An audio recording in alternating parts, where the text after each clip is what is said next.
ഇന്ന് വളരെ സിമ്പിളായിട്ടുള്ളൊരു നോർമൽ ചിക്കൻ കറിയുടെ റെസിപ്പിയാണ് കാണിക്കുന്നത്. എൻ്റെ അടുത്ത് ഒരാൾ പേഴ്സണൽ മെസ്സേജ് അയച്ചിട്ട് ചോദിച്ചിട്ടുണ്ടായിരുന്നു കേട്ടോ. അപ്പം നമ്മൾ സാധാരണ വീട്ടിലുണ്ടാക്കുന്ന നോർമൽ ചിക്കൻ കറിയുടെ റെസിപ്പി കാണിക്കുമെന്ന്. അപ്പോൾ അതൊക്കെ കൊണ്ടാണ് കേട്ടോ ഞാൻ ഒരു വീഡിയോ ചെയ്യുന്നത്. അപ്പോൾ ആ ഒരു കറി തയ്യാറാക്കാനായിട്ട് തുടങ്ങാം. അപ്പോൾ ഞാൻ അതൊരു ചൂട് കെട്ടിയുള്ള ഉരുളി അടുപ്പത്ത് വെച്ചിട്ടുണ്ട് കേട്ടോ. ഇതിലേക്ക് ആവശ്യം പോലെ വെളിച്ചെണ്ണ ഒഴിച്ചെടുക്കാം. ഞാൻ അവിടെ ഒരു 3 ടേബിൾ സ്പൂൺ വെളിച്ചെണ്ണയാണ് ചേർത്ത് കൊടുത്തത്. എന്നിട്ട് ഇതിലേക്ക് ഇഞ്ചി, വെളുത്തുള്ളി, പച്ചമുളക്, ചെറിയുള്ളി, അപ്പോൾ ഏകദേശം ഒരു കഷ്ണം ഇഞ്ചി എടുക്കുന്നുണ്ട്, 4-5 പച്ചമുളകും തൊണ്ടൻ മുളകും സാധാ മുളകും കൂടെ മിക്സ് ചെയ്തിട്ടാണ് എടുത്തത്. അപ്പോൾ ഒരു 4-5 എടുക്കുന്നുണ്ട്. പിന്നെ ഒരു 10-15 ചെറിയുള്ളിയും പിന്നെ 3 വെളുത്തുള്ളി ഫുള്ളായിട്ട് എടുക്കുന്നുണ്ട്. 1.5 കിലോ ചിക്കന് വേണ്ടിയിട്ടാണ് ഈ ഒരളവ്. പിന്നെ ഒരു 6 സവാള എടുക്കുന്നുണ്ട്, തൊലി കളഞ്ഞ് സ്ലൈസ് ആക്കിയത്. അപ്പോൾ ആദ്യം നമ്മൾ ഇഞ്ചി, വെളുത്തുള്ളി, പച്ചമുളകൊക്കെ നന്നായിട്ടൊന്ന് വഴറ്റി അതിൻ്റെ ഒരു പച്ചമുളകൊന്നും മാറി വന്നതിന് ശേഷം മാത്രം സവാള ചേർത്ത് കൊടുത്താൽ മതിയാകും.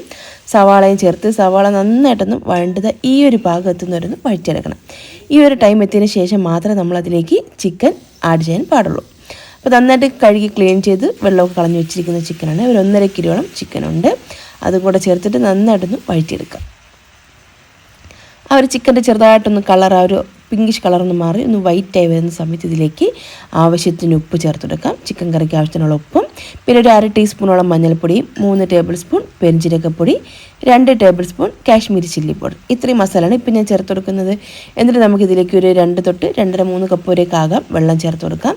എന്നിട്ട് നന്നായിട്ടൊന്ന് ഇളക്കിയൊന്ന് യോജിപ്പിച്ചൊന്ന് മിക്സ് ചെയ്തതിന് ശേഷം ആ ഒരു അടപ്പ് വെച്ച് അടച്ചിട്ട് ഇതൊന്ന് ഒരു 15 തൊട്ട് 20 മിനിറ്റ് വരെ ഒന്ന് ഹൈ ഫ്ലെയിമിലൊന്ന് കുക്ക് ചെയ്തെടുക്കുന്നുണ്ട്. ഒരു 10 മിനിറ്റ് കഴിഞ്ഞിട്ട് അടപ്പൊന്ന് മാറ്റിയിട്ടൊന്ന് ജസ്റ്റ് ഒന്ന് ഇളക്കി കൊടുക്കണം കേട്ടോ.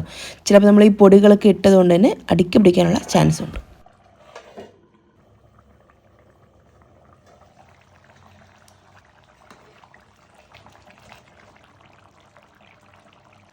ഇനി നമുക്ക് ഇതിലേക്ക് 1 ടേബിൾ സ്പൂൺ മല്ലിപ്പൊടിയും കൂടി ഞാൻ ചേർത്ത് കൊടുക്കുന്നുണ്ട്. അപ്പോൾ ആ ഒരു കട്ടിക്കൊന്ന് കുറുക്കം കിട്ടും, കുറച്ചൊന്ന് തിക്കായിട്ട് കിട്ടും. പിന്നെ അതുപോലെ തന്നെ 1 ടീസ്പൂൺ ഗ്രാമ്പൂ, പട്ട, ഏലക്ക, ഇതും കൂടെ 3 കൂടെ ഒന്ന് ഡ്രൈ റോസ്റ്റ് ചെയ്തിട്ട് പൊടിച്ച ഒരു ഗരം മസാലയാണ് കേട്ടോ. എൻ്റെ ഗരം മസാല എന്ന് പറയുമ്പോൾ ഇത്രയും മാത്രമാണ് ഞാൻ ചേർക്കുന്നത്. അതും കൂടെ ഇതിലേക്ക് ചേർത്ത് കൊടുക്കാം. പിന്നെ കുറച്ച് മല്ലിയിലയും കൂടെ അരിഞ്ഞ് ചേർത്ത് കൊടുക്കാം. പിന്നെ ഒരാൾ കമൻറ്റ് ചെയ്തിട്ടുണ്ടായിരുന്നു തക്കാളി ഇല്ലാത്ത കറി എന്ന് ആക്ഷേപിച്ചാണ് ചോദിച്ചത്. തക്കാളി ഇല്ലാത്ത കറി തന്നെയാണിത്. അപ്പം ഞാൻ റീൽസ് ഇട്ട സമയത്താണ് കേട്ടോ ഇൻസ്റ്റാഗ്രാമിൽ. അപ്പോൾ തക്കാളി ഇടാത്ത കറി ഉണ്ടാക്കി നോക്കും, കഴിച്ചിട്ട് അതിൻ്റെ ടേസ്റ്റ് എങ്ങനെ ഉണ്ടെന്ന് പറയാം. അത്ര മാത്രമേ എനിക്ക് പറയാനുള്ളൂ. അല്ലാതെ ഇപ്പോൾ ഞാൻ ഉണ്ടാക്കി കഴിച്ചിട്ട് ഞാൻ തന്നെ പറയുമ്പോഴായിരിക്കും നിങ്ങൾ കഴിച്ചിട്ട് നിങ്ങളല്ലേ പറയുന്നത് എന്നുള്ളൊരു തോന്നൽ വേണ്ട. അപ്പോൾ നിങ്ങൾ തക്കാളി ഇടാത്ത കറിയും ബിരിയാണിയൊക്കെ ഉണ്ടാക്കി കഴിച്ചെന്ന് നോക്കണം. അതിന് വേറെ ലെവൽ ടേസ്റ്റാണ്. ഒന്ന് ട്രൈ ചെയ്ത് നോക്കാം കേട്ടോ. ജസ്റ്റ് ഒരു പ്രാവശ്യം ഒന്ന് ട്രൈ ചെയ്ത് നോക്കാം, വേറെ പ്രശ്നമൊന്നുമില്ല.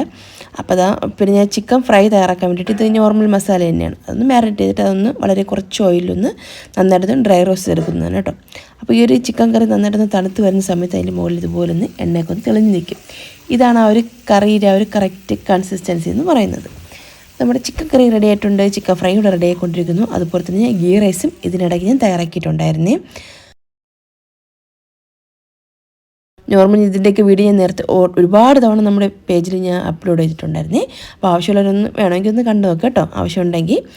അപ്പോൾ നമ്മുടെ ഗീ റൈസും ചിക്കൻ കറിയും ചിക്കൻ ഫ്രൈ കൂടെ റെഡി ആയിട്ടുണ്ട്. ചിക്കൻ ഫ്രൈ ആയിട്ടല്ല കേട്ടോ ചെയ്തത്, അതൊരു പ്രത്യേക വേറൊരു രീതിയിലാണ് ചെയ്തത്. ഇതിൻ്റെ റെസിപ്പി ഞാൻ പോസ്റ്റ് ചെയ്യാൻ ഞാൻ എടുത്തിട്ടില്ലായിരുന്നു. അപ്പോൾ ഞാൻ ഇനി എപ്പോഴെങ്കിലും ചെയ്യുന്ന സമയത്ത് എടുത്തിട്ട് നിങ്ങൾക്ക് കാണിച്ചു തരാം കേട്ടോ. അപ്പോൾ നമ്മുടെ ഒരു കുട്ടി ലഞ്ച് കൂടെ റെഡി ആയിട്ടുണ്ട്. വീഡിയോ റെസിപ്പി നിങ്ങൾ ഇഷ്ടമായാൽ മറക്കാതെ ചാനൽ സബ്സ്ക്രൈബും ഫോളോ ഒക്കെ ചെയ്ത് സപ്പോർട്ട് ചെയ്യണേ. അതുപോലെ തന്നെ ഈ വീഡിയോ കണ്ട് എല്ലാ കൂട്ടുകാർക്കും